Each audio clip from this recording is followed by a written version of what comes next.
This is footage of the Brazilian Amazon, on fire. As of August 20th, 2019, there have been more than 74,000 fires in this region.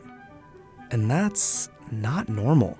In fact, according to Brazil's National Institute for Space Research, it's already the largest number of fires on record for a single year.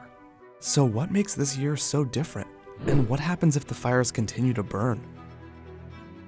First of all, not only is there an unprecedented number of fires, but there's also a massive amount of smoke in the air, so massive that it's visible from space.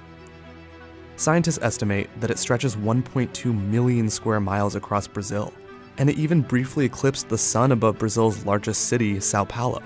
So how did we get here? The simple answer is people. Scientists say that humans ignited as much as 99% of these fires, largely to clear land for agriculture. But that alone isn't actually unusual. There are normally fires in the dry season, from July to October, which is when ranchers and farmers are more likely to burn. Where it gets complicated is when you try to look at why this year is so much worse.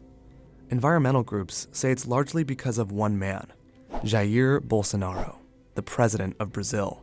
The government of Jair Bolsonaro has sent a signal, both in terms of its policies and in terms of its rhetoric, that illegal activity, arson, deforestation, land invasions, violence will be tolerated. That's Christian Poirier of the nonprofit Amazon Watch. And he says these fires were started by ranchers, land grabbers, and a range of other actors who were emboldened by Bolsonaro's rhetoric. According to Poirier, they're setting fire to portions of the rainforest to acquire more land, more property, because now there's no risk of getting caught. But it actually gets worse.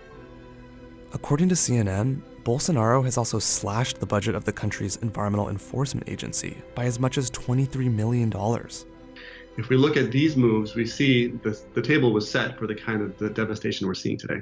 Bolsonaro himself has offered up an alternative explanation for the fires.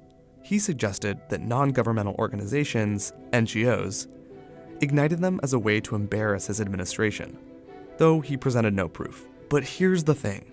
Regardless of how they started, these fires are really bad. And not just for the million or so indigenous people who live in the Amazon. For one, these fires are releasing loads of harmful gases into the air, like carbon monoxide, which maps like this show is spreading in the region. And they also drive up deforestation, adding to what has already been a really bad year for the Amazon. And this is where things get even scarier. You see, deforestation in the Amazon triggers a negative feedback loop. The more trees that fall, the drier the Amazon becomes. And a dry Amazon is more likely to burn. Now, scientists warn that we may soon reach a point where that cycle is irreversible.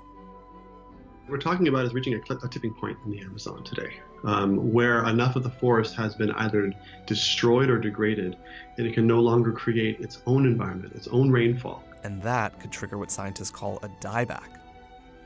So the moment you cross that threshold, that tipping point, you're moving into a place where the Amazon will turn into a savanna. That's right.